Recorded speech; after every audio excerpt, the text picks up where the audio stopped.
నమస్కారమండి. మనం రోజూ ఎంతో మందితో మాట్లాడతాం కదా, అయితే మనం చెప్పేది అందరికీ ఒకేలా ఎందుకు అర్థం కాదు? దాని వెనుక ఒక చిన్న, చాలా సింపుల్ సీక్రెట్ ఉంది. ఈరోజు మన మాటల్ని ఇంకాస్త బెటర్గా మార్చే ఆ సీక్రెట్ ఏంటో తెలుసుకుందామా? ఎప్పుడైనా మీకిలా అనిపించిందా?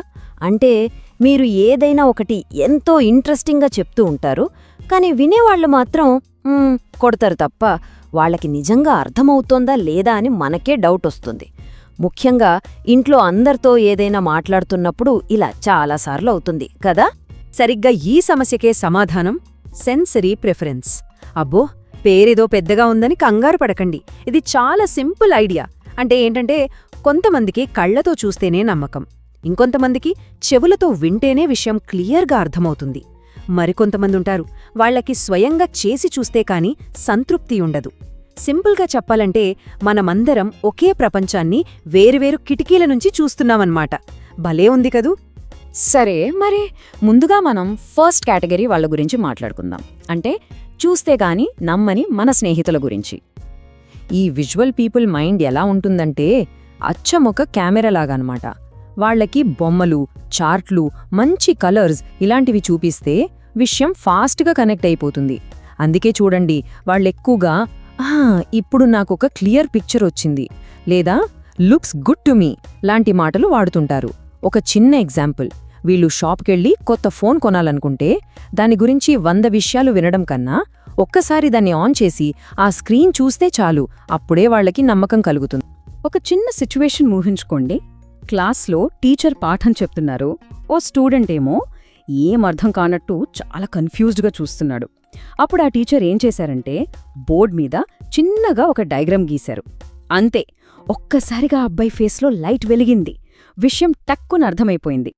అందుకే అంటారు, ఈ విజువల్ పీపుల్కి చూసిందే నమ్మకం, కంటికి కనిపించిందే నిజం. ఓకే, ఇప్పుడు మనం సెకండ్ టైప్ గురించి చూద్దాం. వీళ్ళు వినడానికి ఎక్కువగా ఇష్టపడే మన ఆడిటరీ ఫ్రెండ్స్ అన్నమాట. ప్రతి మాటను చాలా కేర్ఫుల్గా వింటారు. ఈ ఆడిటరీ పీపుల్ ప్రపంచమంతా సౌండ్స్తో నిండి ఉంటుంది. వాళ్లతో మాట్లాడేటప్పుడు మనం చెప్పే విషయాన్ని చాలా క్లియర్గా, నెమ్మదిగా ఎక్స్ప్లెయిన్ చేస్తే వాళ్లకి భలే నచ్చుతుంది. డిస్కషన్స్, మంచి కథలు వినడం ఇలాంటివి బాగా ఇష్టపడతారు.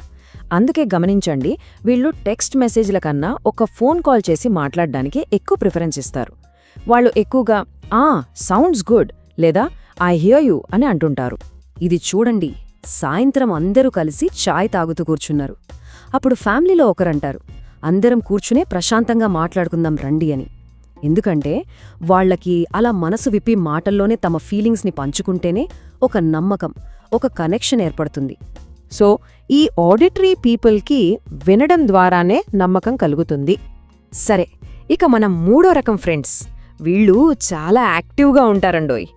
ఏదైనా సరే మాటలతో కాదు, స్వయంగా చేసి చూడాలి అనుకుంటారు. వీళ్ళని కైనెస్థెటిక్ పీపుల్ అంటాం. అంటే వీళ్ళు మాటల కన్నా చేతలకే ఎక్కువ ఇంపార్టెన్స్ ఇస్తారు. ఏదైనా ఒక వస్తువును ట్రై చేయడం, దాన్ని టచ్ చేసి ఫీల్ అవ్వడం ఇలాంటివి ఇష్టపడతారు. ఫర్ ఎగ్జాంపుల్, బట్టల షాప్కి వెళ్తే ఆ క్లాత్ని చేత్తో పట్టుకుని ఆ క్వాలిటీని ఫీల్ అయితే తప్ప వాళ్ళు కొనరు. వాళ్ళెక్కువగా ఇది నాకు కరెక్ట్ అనిపిస్తోంది అంటుంటారు కదా, అదన్మాట. మళ్ళీ క్లాస్ రూమ్కి వెళ్దాం. ఒక స్టూడెంట్కి సైన్స్ కాన్సెప్ట్ బుక్లో చదివితే అస్సలు అర్థం కావట్లేదు. అదే టీచర్, సరే ఈ చిన్న ఎక్స్పెరిమెంట్ నువ్వే చేసి చూడు అని చెప్పగానే వాడికి వెంటనే లైట్ వెలుగుతుంది. ఎందుకంటే వీళ్లకి చెయ్యడమే నేర్చుకోవడం. సో ఈ కినెస్థెటిక్ పీపుల్కి ఎక్స్పీరియన్సే ఫైనల్ డిసిషన్. ఓకే, ఇప్పుడు మనకు 3 రకాల మనుషుల గురించి తెలిసింది కదా. చూసేవాళ్లు, వినేవాళ్లు, చేసి నేర్చుకునేవాళ్లు. మరి అందరితో మనం ఎలా కనెక్ట్ అవ్వాలి? దానికోసం ఓ చిన్న మ్యాజిక్ ట్రిక్ ఉంది. అదేంటో ఇప్పుడు చూసేద్దాం. ఈ మ్యాజిక్ ట్రిక్ కోసం మనం ఒక మంచి టీచర్ని గమనిస్తే చాలు. వాళ్ళేం చేస్తారు? ఫస్ట్ విజువల్ స్టూడెంట్స్ కోసం బోర్డు మీద ఒక డయాగ్రామ్ గీస్తారు. తర్వాత ఆడిటరీ స్టూడెంట్స్ కోసం ఆ డయాగ్రామ్ గురించి చాలా క్లియర్గా ఎక్స్ప్లెయిన్ చేస్తారు. ఫైనల్గా కైనెస్థెటిక్ స్టూడెంట్స్ కోసం ఒక చిన్న యాక్టివిటీ ఇస్తారు. చూసారా ఎంత సింపులో? టాపిక్ ఒకటే, కానీ ముగ్గురిని కవర్ చేసేశారు.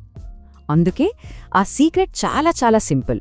మనం చెప్పాలనుకుంటున్న నిజాన్ని లేదా విషయాన్ని మార్చాల్సిన అవసరమే లేదు. కానీ మనం చెప్పే విధానాన్ని మాత్రం మార్చాలి. మనం చెప్పే నిజం కాదు, చెప్పే విధానం మారాలి. అందరితో కనెక్ట్ అవ్వడానికి ఇదే అసలైన దారి. ఇదే ఈరోజు మనం నేర్చుకున్న అతి ముఖ్యమైన విషయం.